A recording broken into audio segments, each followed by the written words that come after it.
Ladies and gentlemen, welcome to the content patch for the 1st of May 2013. My name is TotalBiscuit with today's gaming news and comment. Coming up in the show, mobile predicted as the primary gaming platform by 2016, the Watch Dogs trailer hints at a November release for the PlayStation 4 console, and Aliens Colonial Marines targeted by class action lawsuit. All this in the OC Remix track of the day, coming your way right now. Market research group by the name of Juniper believes that mobile devices are going to be the primary hardware for gaming by the year 2016. Predictions from the firm indicate that the market will hit $9 billion in sales in 2016 and claims that technology is rapidly evolving. Among the lengthy piece of research were claims that mobile devices will become the primary source for in-app purchases, which, as far as I'm aware, they almost already are, and that people are really embracing the tablet form factor as well as innovative gameplay devices such as the Ouya console. Are they? Really? I wasn't aware that outside of the Kickstarter anyone was embracing the Ouya console as of yet. That would be a strange thing indeed.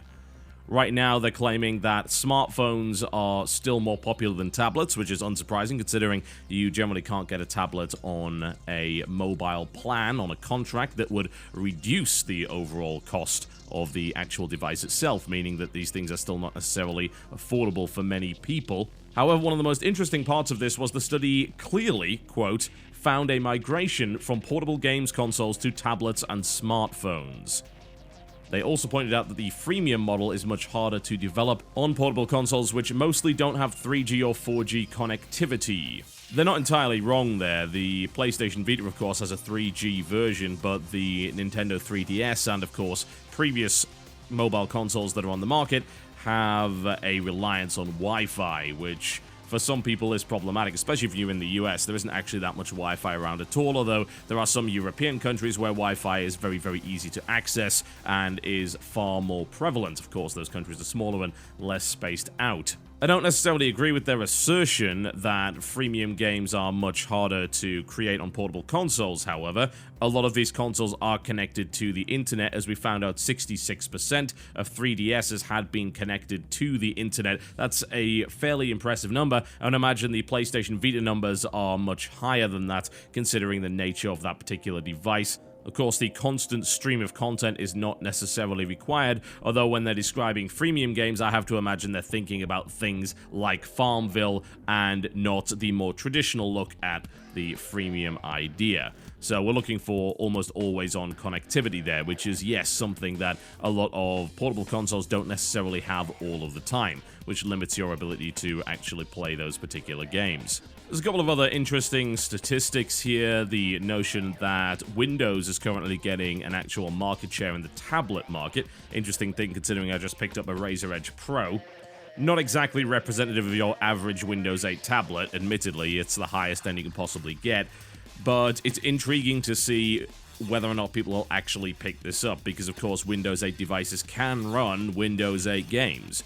And as a result, you get that really odd cross-pollination between Windows PC users and Windows tablet users, where they can play some of the same titles, stuff like Skulls of the Shogun, for instance.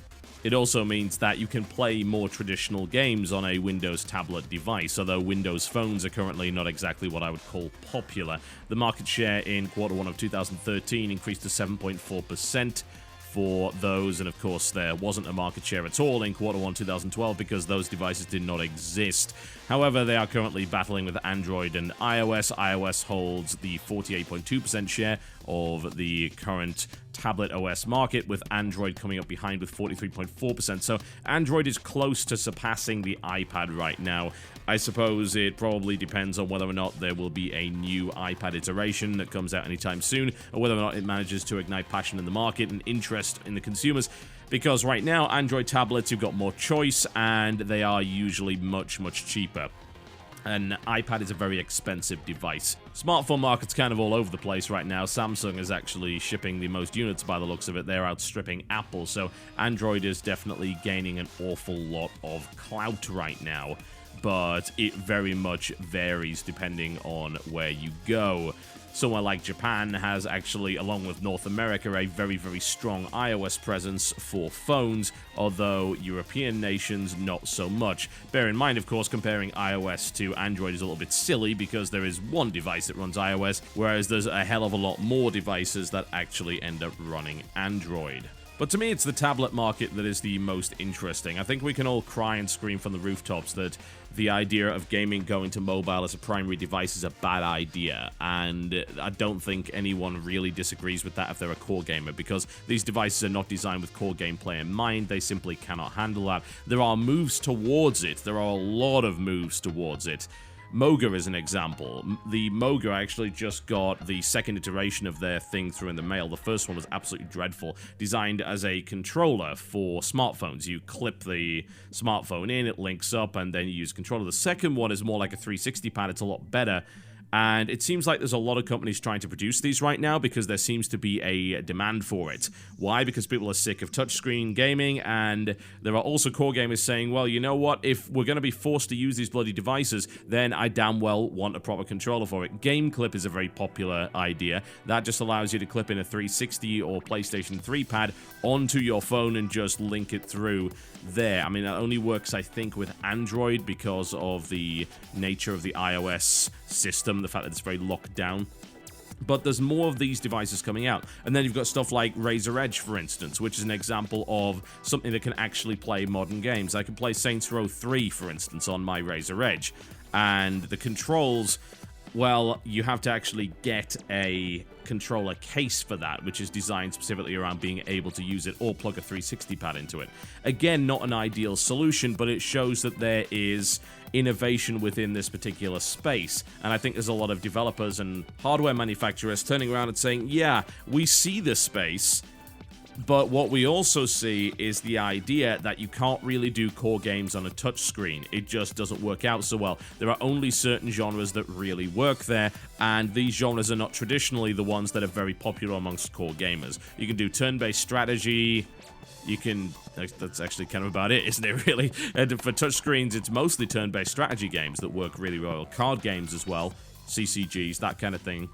And then you look at action games, racing games. I don't believe that racing games work all that well on tablet platforms. You can say, oh, well, you can do the whole steering thing. Yeah, that's cute, but it's not the way that I actually want to control my games. It's not accurate enough for me. Shooters, real-time strategy, all sorts of things just don't work that well. So if we see a move towards that, I don't really object. At the end of the day, I don't really care about what I play the games on. I care about the nature of the games. And right now, on mobile devices, you don't have those core games to interest me, whereas on PlayStation Vita and 3DS, you do. I don't necessarily want to see those consoles fall by the wayside, honestly. I feel that dedicated gaming hardware is, at the moment, the best way to do things, but you've also got to bear in mind that we don't know where technology is going. We can't predict it. I said to some people a few years ago, trust me, loads of people are going to be watching YouTube on their mobile devices. This is going to be a thing. This is something you have to prepare for. And they scoffed at me and laughed me out of there. And now who's laughing? It's hard to predict where the market's going, but what we do know is a lot of people own smartphones and a lot of people own tablets, and that means that there is a large installed user base that can be marketed towards. Watch Dogs now has a release date, the highly anticipated Ubisoft title that may very well end up being my game of the year if it doesn't suck horribly, and I am bracing myself for potential disappointment. It's slated for release on the 22nd of November in the UK. So, UK release dates are generally on a Friday, and indeed the 22nd of November is a Friday, which indicates to me that the game will come out on the 19th in the US. That's usually the logical thing. However, this has led to some interesting speculation. Considering that Watch Dogs has been tied heavily to the launch of the PlayStation 4, folks have put two and two together and believe that this launch date is indicative of the release date of the PlayStation 4. Now, Ubisoft confirmed that the game will be available at the launch of the PlayStation 4. Interesting. So, that doesn't mean that the actual console is going to end up being out at that time, only that it will be out by that time. Doesn't mean that it's coming out around that time. November is an interesting time to launch in. It's actually death month for games. It's the month where AAAs really make or break it because it's a big sales month, the biggest sales month of the year. There's a reason why all of these games come out at that time. However, it's also a war zone. It's very, very difficult to sell a lot of games and indeed new hardware at the same time because there is so much competition. So you generally see some guys who are massive successes in November. There's a reason why every Call of Duty comes out in November. But you also see games that massively fail as a result of trying to compete in that ambitious space and failing miserably. Now, if hardware were to come out in November, you would usually see the other guys avoid that. Maybe they would wait until next year, because the last thing you want is to kind of split the market unless you are very, very confident that you can actually shift units. I'd have to say what this likely means is that if they're shooting for a November release date, I wouldn't even necessarily expect to see the new Xbox before maybe January, February next year. Feb makes sense. January's a really bad time to launch a console, in my honest opinion. The reason is that nobody has any money after Christmas, so you can't really expect people to buy brand new tech as a direct result. In fact, based on my research, there has not been a single console launch in history in January. That has never happened. There have been launches in February and around that kind of time. In fact, the Famicom came out in February in Japan, but generally speaking, it's either in the summer or closer to Christmas. So we'll see whether or not that actually ends up being the case. But I really don't expect the Xbox to launch up against the PlayStation 4. That would be a slugfest that I don't think anyone really wants to be a part of. But there you go, possible November release date based on Watch Dogs. Looking quite likely. We'll see how that one goes.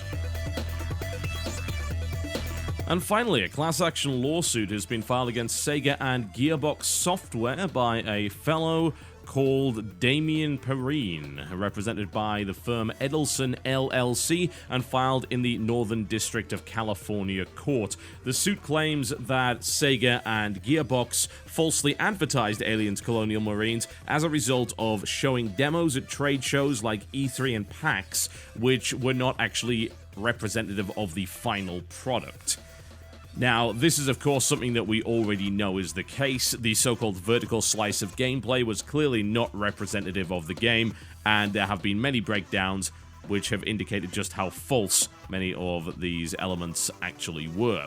Considering that this was, as far as I'm concerned, a primary piece of marketing material for the game, and one of the only things that we really had the opportunity to see, that ends up in this really gnarly, awkward spot where you have to say, what's the difference between a work in progress and actual false advertising? I think this is where this case is going to get stuck. Now, don't get me wrong, I feel that having these class action lawsuits available to you in order to try and prove a point more so than anything else, which apparently is exactly what this guy is trying to do, is to stand his ground on a particular issue and prove to game developers and publishers that this kind of behavior is not acceptable.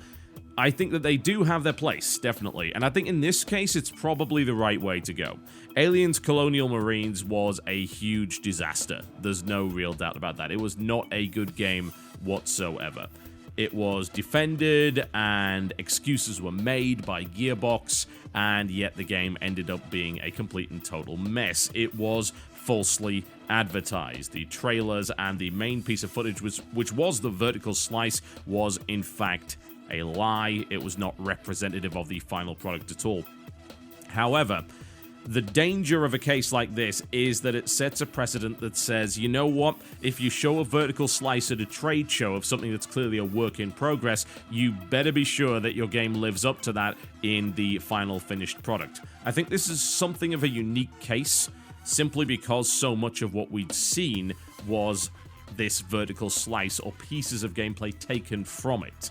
The game was kept fairly under wraps, honestly. So as a direct result, the trailer footage is all we really had, and a lot of it was taken from that slice. Again, though, I don't think this should be the standard way of dealing with a game that shows something at a trade show that's a work in progress and ends up being somewhat different to that. I think that that has the potential for abuse, and that might very well be what the case ends up hinging on. Should vertical slices or work-in-progress gameplay shown at trade shows be representative of the final product? Is there a time frame? What if I show a game in 2011? What if I show XCOM, for instance, the Bureau, as it's now called? What if I showed that in 2011, which I did, but not personally me, but what if we did that and then we released the game in 2013 and then people said, oh, but it's nothing like the stuff that was in 2011? Is there a set time frame? Are there specific requirements for this kind of thing? It's going to be a very complicated case, but I'm really glad that it's being taken up because I think it's a very important point. It's something that needs to be discussed. We have endured years of bullshots, pre-rendered trailers, and all manner of other nonsense. And as the law firm accurately says, we think the video games industry is no different from any other that deals with consumers. If companies like Sega and Gearbox promise their customers one thing but deliver something else, then they should be held accountable for that decision. Damn right they should. There's no real doubt about that. So I really hope this gets somewhere. If you bought Aliens Colonial Marines, then you can expect, by the looks of it, to receive a check for like $5 or something. That's the way that class action lawsuits usually work. But the point of it is to prove a point and to punish a company that is engaged in wrongdoing. We will see. We will see. Alright, folks, that about wraps us up for Content Patch today. Thank you very much for watching. But before I go, we of course have the OC Remix track of the day. So we're going to take one from something that has been fairly recent. I've been playing stuff from Donkey Kong and Final Fantasy, but what about Skyrim? This is a game that has been subject to many remixes, remakes, and covers already, but it's mostly of the title theme. What we don't usually see is some of the lesser-known tracks, like, say, The Streets of Whiterun, for instance. There is a track, this is a fairly recent release in April on OC Remix by a remixer called Mellow Gear, and he has completely changed the style of this song, and it goes by the name simply of Whiterun. I like it a lot. I think it's something really interesting. It's a great example of melding genres, and also a great example from taking the source material into a different genre entirely and actually making it work and stand on its own 2 feet as a cool piece of art. So here we go, folks. Whiterun by Mellow Gear. Thank you very much for watching. You can download this track free in the description below this video, and I will see you next time.